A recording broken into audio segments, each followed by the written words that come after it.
जिथे गाव तिथे आम्ही, गावाकडची बातमी. या हेडलाईन्सचे प्रायोजक आहेत माध्यमिक कन्या विद्यालय तळेगाव दशासर.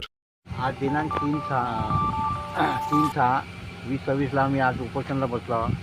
शिरोडी शासकीय आश्रमशाळा श्री गाडवे मुख्याध्यापक आणि तत्कालीन अप्पर आयुक्त जितेंद्र चौधरी यांच्या संदर्भात आणि काही ग्रामीण पाणीपुरवठा धार्मिक श्री वीरेंद्र कोराटे हे राणीगावला 3 कोटीचा जे घोड झालेला आहे.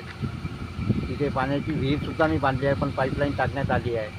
आणि बोगस बिल मोजमाप पुस्तिका बोगस करून त्यांनी बिले काढलेले आहेत. त्याच्यामध्ये कंत्राट ठेकेदार व उपअभियंता कोराटे यांच्यावर कडक कारवाई झाली पाहिजे आणि त्याच्याकडून गव्हर्नमेंटची जी शासनाकडची त्यांनी दिशाभूल केली आहे व आमच्यासारख्या लोकांची सुद्धा दिशाभूल करतात. जनतेसोबत त्यांनी खेळ केलेला आहे. ज्या पाण्यासाठी ते गाव आज तळपून आलं आहे, त्यांनी 3 कोटी आणि त्यांच्याकडे जे आज मालमत्ता आहे त्यांची घरगुती नातेवाईकांकडे ते सगळे वसूल करण्यात यावी. आणि जो घोड झालेला आहे हा कशाबद्दल तुम्ही म्हणत आहात घोड झालेला आहे? तुमच्याकडे कुठल्या प्रकारची माहिती आहे? आम्ही प्रत्यक्षात त्या गावात पाहून आलो राणीगावमध्ये. आणि तसंच मी तहसीलदार साहेबांना अनेक वेळा पत्रही दिलेलं आहे. त्यांच्याकडे मी जनगणनाची माहिती मागितली, त्यांनी जनगणनाची माहितीसुद्धा नाही दिली आजपर्यंत.